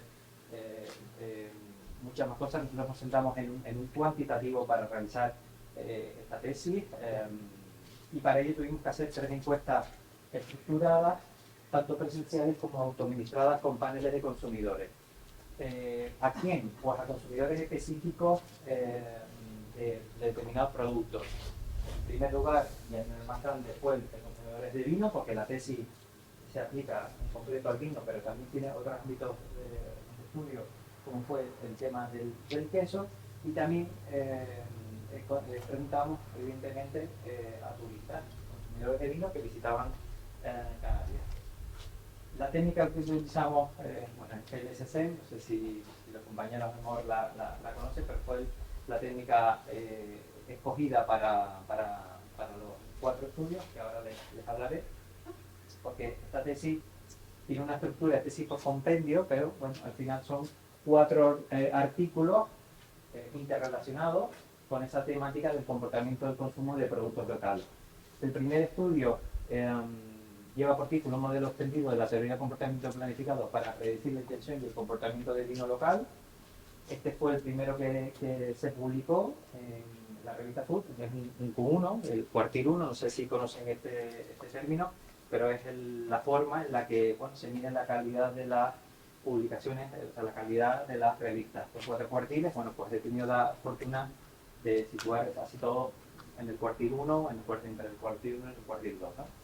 El segundo artículo, segundo trabajo de esta tesis, efecto del enocentrismo y la identidad con el lugar en la intención de consumo de productos locales, modelo de medición moderada, lo recordaré brevemente.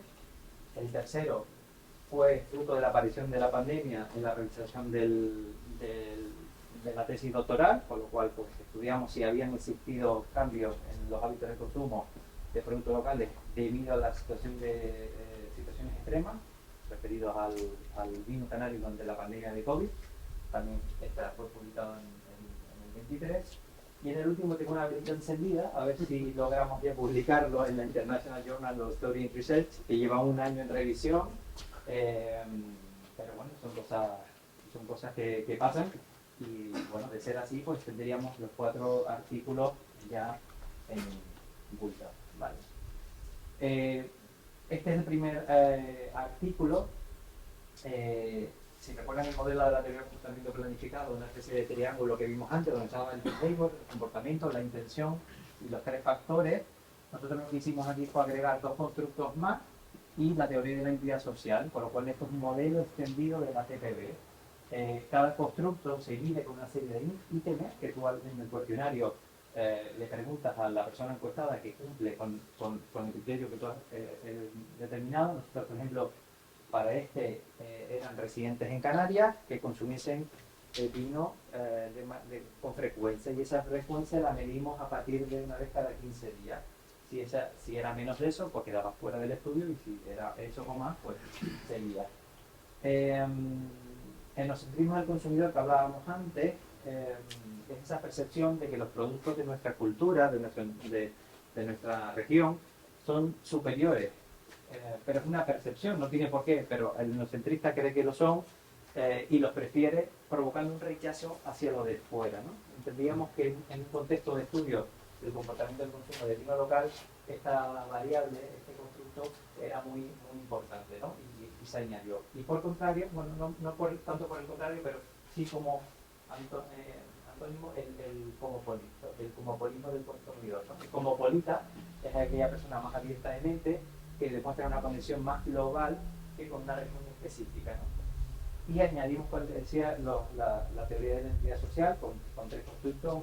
Bueno, voy a destacar la identidad con el lugar, porque es la palabra que ha sonado hoy mucho, que es el sentimiento de pertenencia con un lugar, pero también metimos la norma personal de satisfacción con el lugar. No voy a ponerme a explicar todo, pero bueno, de aquí salen las hipótesis, luego todo esto se procesa, salen los resultados, pero no voy a entrar en detalle. Simplemente una cosa, si de determinación el R cuadrado fue bastante alto, un 70% que ayuda a aplicar este modelo, y a grandes rasgos el consumo de vino local se explica principalmente por el control conductor percibido, es decir, que existen barreras que están impidiendo el consumo de vino local, y la intención, contribuyendo de forma positiva el etnocentrismo del consumidor. Estas son las grandes conclusiones, pero también sacamos otras más, bueno, pues, que tienen que ver con la actitud, que tienen que ver, todas estas contribuyen de forma positiva a generar una mayor intención de consumo. Les digo que esto daría para hablar muchísimo, analizar estos resultados, ver qué hipótesis, qué relaciones son negativas, que solo una, que es la del cosmopolitismo, pero bueno, por cuestiones de tiempo prefiero que se quede una idea general, ¿vale?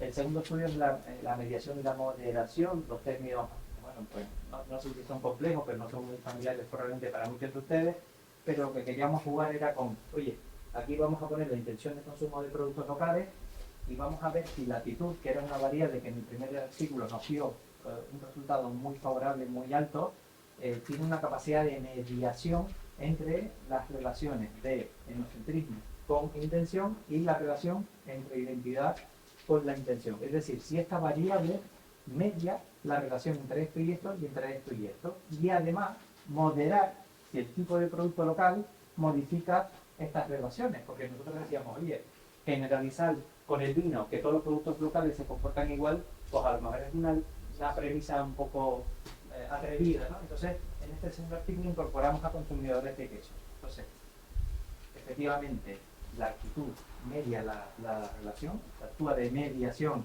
en estas dos relaciones, y descubrimos sorprendentemente que el tipo de producto local, al menos utilizando vino y queso, no genera diferencias significativas en estas relaciones.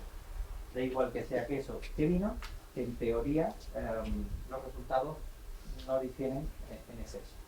El tercer estudio, si recuerdan, era el de la pandemia. Este es un modelo teórico un poquito más complejo porque incorporamos 3 marcos teóricos: la TPB, de la que ya hemos oído hablar, el de la ABC, actitud, behavior y context, y la C de context nos venía muy bien por el contexto de pandemia en el que estábamos, el factor contextual.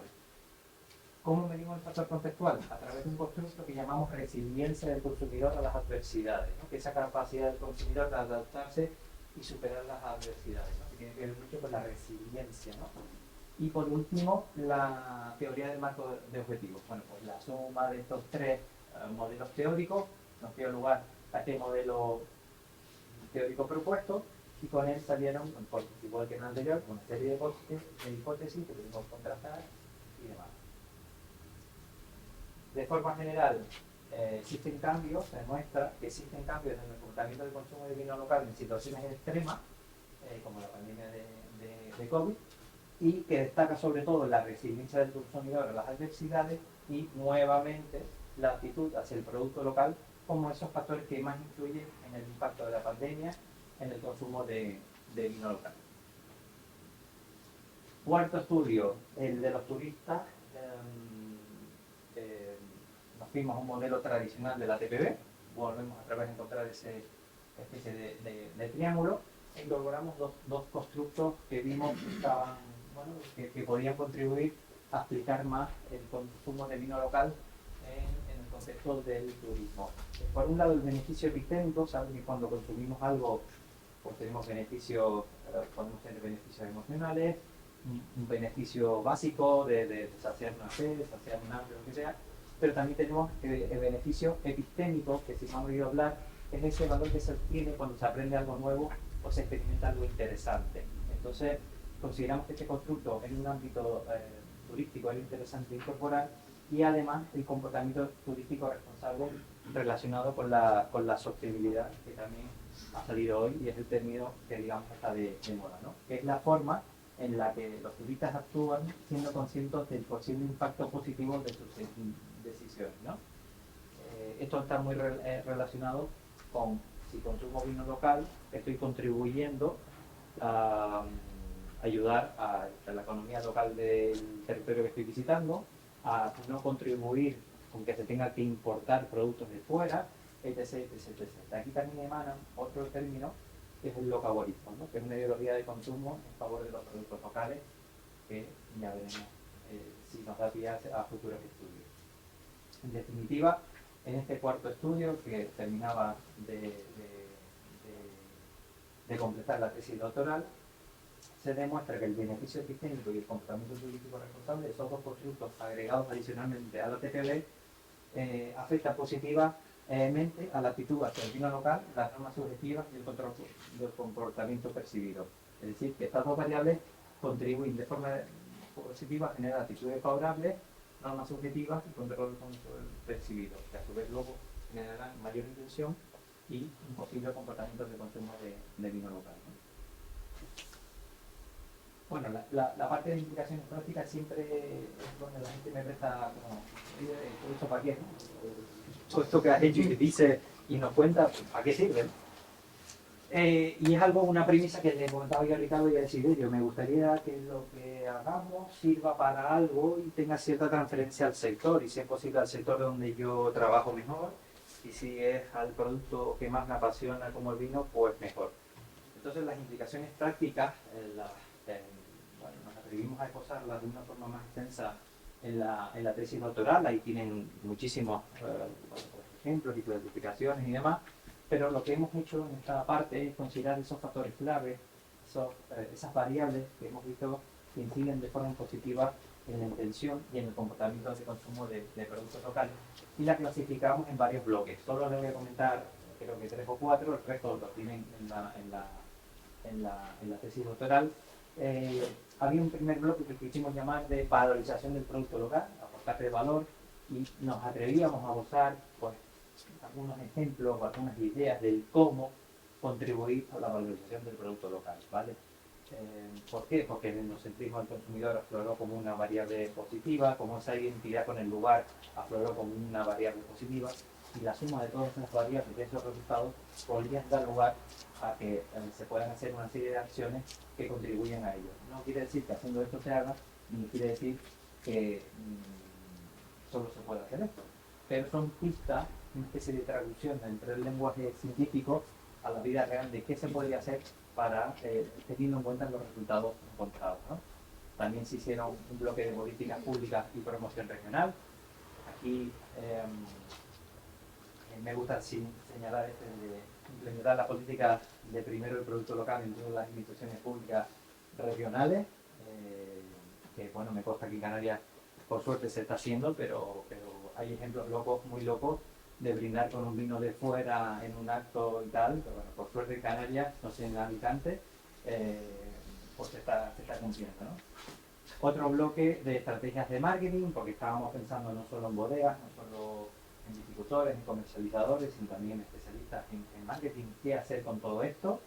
Bueno, pues nos atrevimos a hacer algunos de estos ejemplos, y te digo que hay muchísimos más en la tesis, y el bloque de repercusiones en la industria del turismo, ¿no? Poniendo de manifiesto esas actividades que promuevan la responsabilidad ambiental, la cultural y enriquezan la experiencia, de la que también se ha hablado hoy, la formación clave, porque muchas de las decisiones no las tomas tú, sino el camarero que te atiende, y la creación de Welcome Pack, algo que estamos haciendo y demás.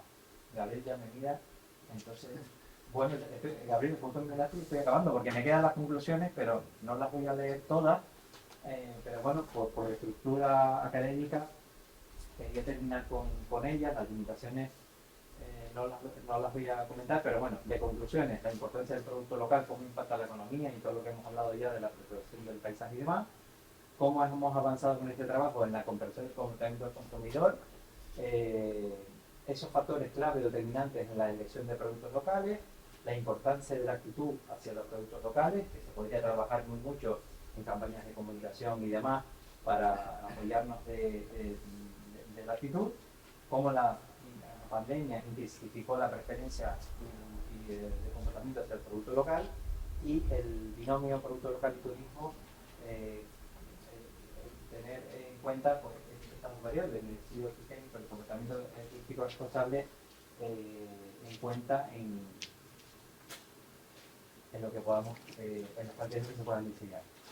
Futuras líneas de investigación, pues son nuestras actuales líneas de investigación. Esto se presentó en el 24, pero fruto de 4 años, ya en enero presenté, y desde enero ya llevo trabajando en otras líneas. Ahora lo que estamos buscando son otras variables que nos puedan ayudar a seguir dando pistas que ayuden a explicar el comportamiento del consumo local, a ver si existen otros modelos adicionales a la TPB que contribuyan y expliquen de una forma mejor estos hechos, y sobre todo ver qué ha pasado 4 años después de la pandemia. Cuando se hicieron esos cuestionarios que les hablaba al principio, se hicieron en el 20, contexto de pandemia, y ver si esos sentimientos de pertenencia, de conexión con el lugar, siguen estando vigentes 4 años después, o se han desaparecido, o se han mitigado una parte, o se han identificado, no lo sé, ¿vale?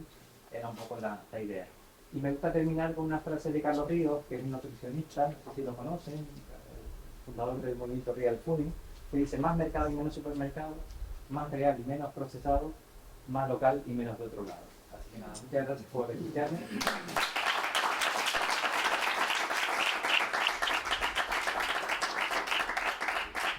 Gracias, Edgar. Y disculpa por el tiempo, pero vamos a intentar de cumplir en los tiempos, que eso es importante y eso nos define mucho. Bueno, con el permiso del señor rector y del copropietario de Bodegas El Grifo, leo el acta de la Comisión Técnica para la concesión de los premios internacionales de enoturismo de la Universidad de La Laguna al mejor trabajo de fin de grado, trabajo de fin de máster y tesis doctoral, presentados y defendidos hasta el curso académico 2023-2024 en coordinación con Bodegas El Grifo. Los miembros de la Comisión Técnica de la convocatoria de los premios internacionales, no voy a leer toda, compuesto por su presidenta, en representación de Bodegas El Grifo, doña María del Pilar Londoño, que es doctora internacional en Geografía, Planificación Territorial y Gestión Ambiental por la Universidad de Barcelona y profesora en el SET de Barcelona.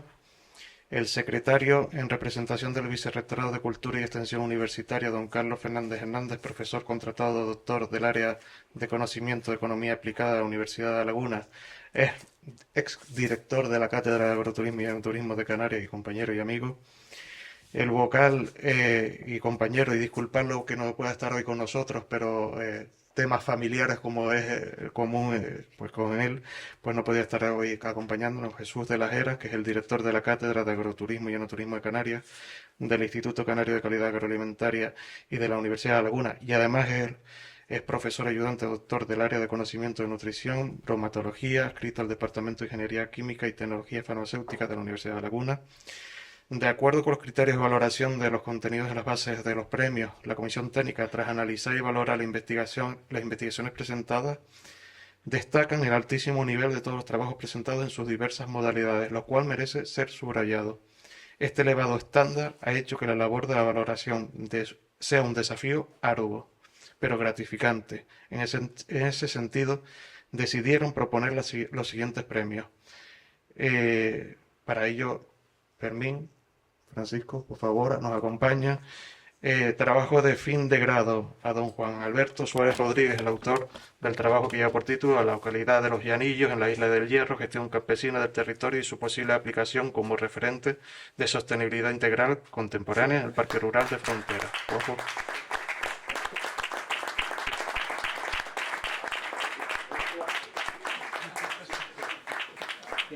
¿Algunas palabras, Juanjo? Ya lo dije todo. Lo dejamos. Gracias. Sí. Siempre hay que dedicar una palabra. Estoy muy agradecido por esta... La verdad que ha sido, como les dije antes, una experiencia muy intensa y que a lo mejor todo desemboque en que se reconozca parte del esfuerzo con un premio de este calibre, que ustedes estén aquí presentes para compartirlo. La verdad que para mí es... Vamos, no tengo palabras.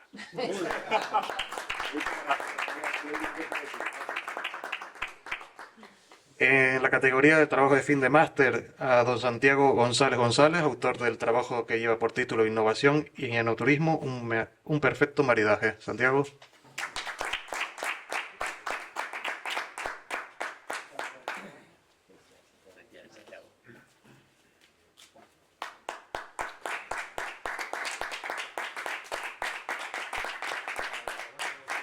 Santi, una palabra. Muy pocas palabras se pueden añadir que lo hayamos dicho ya. Muchas gracias por dejarme formar parte de esta gran oportunidad, de esta gran familia que se está formando aquí.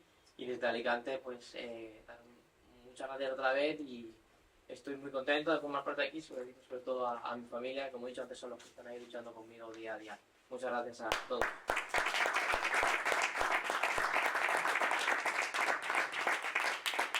Gracias, Santiago. Y la tesis doctoral a don Edgar Javier Sabina del Castillo, autor del trabajo que lleva por título Análisis del comportamiento del consumo de productos locales en contextos regionales y turísticos a través de modelos basados en la teoría del comportamiento planificado, el caso del vino canario. La próxima vez más reducido, por favor.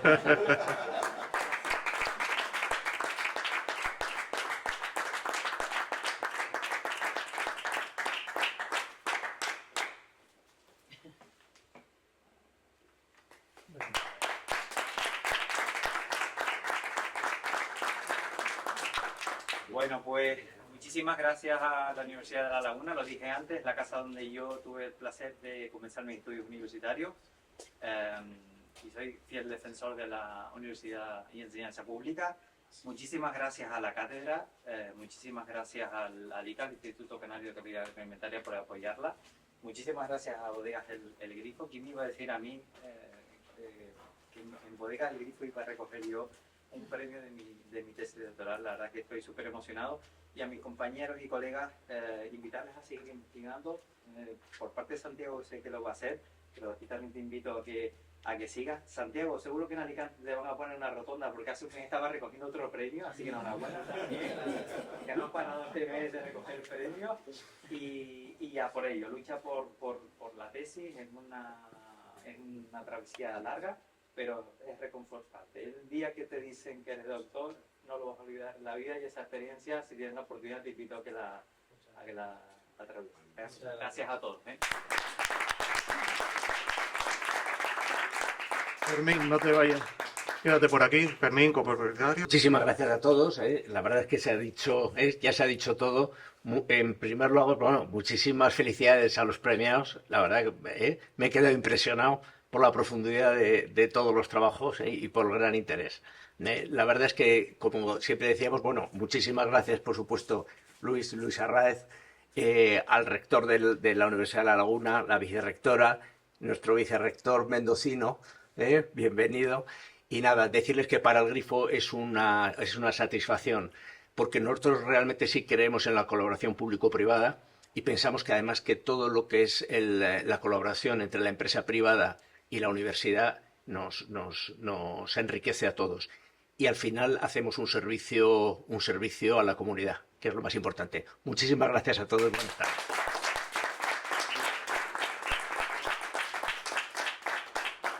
Fran García, rector de la Universidad de La Laguna, compañero.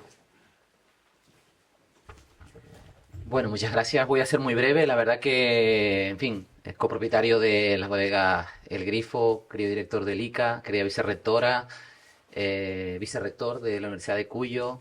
Estaba por aquí también la diputada, que tuvo que salir porque tiene otro acto, ¿no? Creo que en Arrecife. Queridos premiados, Juanjo, Santiago, Edgar.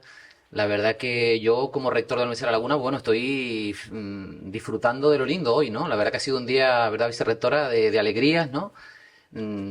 Comenzamos con la recepción de la noticia, ¿no?, de que la Universidad de La Laguna pues formaba parte de una red de itinerarios culturales europeos, ¿no?, que nos unen ahora pues a la ruta, por ejemplo, de Santiago, la ruta de Mozart, etcétera. Lo recogíamos en la ciudad de La Laguna esta mañana. Luego seguimos con una comida en el Teleclub de Tao y ahora esto, ¿no? La verdad que ha sido un día muy completo, ¿no? En medio, desgraciadamente, ha habido que gestionar algunos problemas, ¿no? Pero esto, desde luego, que en fin, lo compensa todo, ¿no? Desde luego, lo que estamos haciendo aquí esta tarde es demostrar que sí se puede, ¿no? Que podemos hacer las cosas de otra manera. Lo comentaba el copropietario de Bodegas El Grifo, ¿no? Es evidente que Canarias, esto todos lo sabemos y lo repetimos, ¿no? Tenemos un problema de productividad, en el sentido de que la productividad los economistas la definimos como, en fin, ingresos dividido entre costes, ¿no? Entonces, para aumentar la productividad hay una vía mala, que es reducción de costes, ¿no? Que normalmente suele ser reducción de salarios, ¿no? Para ser más productivos. Pero hay una vía buena, que es aumentar los ingresos, ¿no? Aumentar el numerador. Y para aumentar los ingresos tenemos que aumentar la percepción de valor que tiene el consumidor, para que esté dispuesto a pagar un mayor precio y, por tanto, aumentar esa ecuación de la productividad. Y lo que estamos haciendo con proyectos como este, como el de Bodegas El Grifo, es justamente eso, ¿no? Es cualificando los productos, los servicios que ofrecemos a los consumidores, en este caso a los turistas, porque querámoslo o no, el futuro de Canarias va a seguir pasando por el sector turístico, es evidente, pero si cualificamos los productos y los servicios, pues estamos aumentando los ingresos, mejorando la productividad, aumentando la renta, aumentando el empleo y todas esas cosas, ¿no?, que decimos los economistas, ¿no? Y para mí es una satisfacción que la Universidad de La Laguna esté contribuyendo modestamente, pues aportando conocimiento, que es lo que nosotros producimos en nuestra universidad, y entregándolo al sector, ¿no? Y para eso hacen falta complicidades desde lo privado, ¿no? Y en ese sentido yo creo que es lo que hemos hecho, ¿no? Desde que firmamos aquel convenio en marzo, Luis, pues junto con la administración pública, con el ICA, ¿no?, a través de esta maravillosa cátedra de agroturismo y enoturismo de Canarias, gracias al trabajo incansable de sus codirectores, aquí está Gabriel, y el equipo de la cátedra, pues estamos justamente haciendo eso, ¿no? Estableciendo complicidades, redes de colaboración. La cátedra está trabajando en lo práctico, ¿no?, con ese clúster, ¿no?, que tanto trabajo se ha hecho y que tantos frutos está dando ya, pero también desde lo académico, ¿no? Y creo que esto es un magnífico ejemplo, ¿no? Tenemos pendiente también el proyecto de la biblioteca, ¿verdad, Luis? Y esto ha sido en marzo, firmamos en marzo y ya hay productos concretos, tangibles, que estamos viendo, ¿no?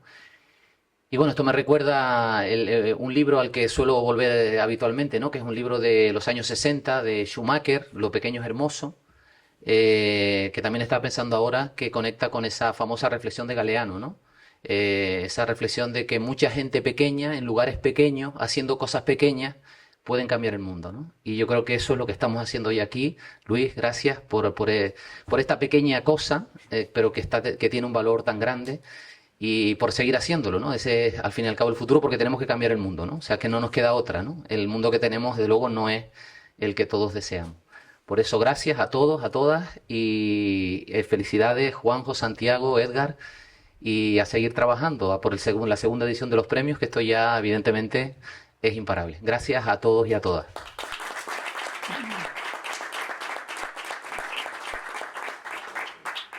Gracias, rector. Bueno, tenemos una copita de vino para endulzarnos, para saborear, para brindar, que es lo importante, por esos trabajos hoy galardonados, por aquellos que se han presentado. Quiero agradecer, como siempre, al equipo también del Grifo, que está ahí detrás, echándonos una mano, y que todas estas cosas llevan su organización, parecen cositas, y hay que agradecerle también a esas personas. Y bueno, vamos a tomarnos un vino. Antes, por favor, los premiados con las autoridades, nos sacamos una fotito por aquí.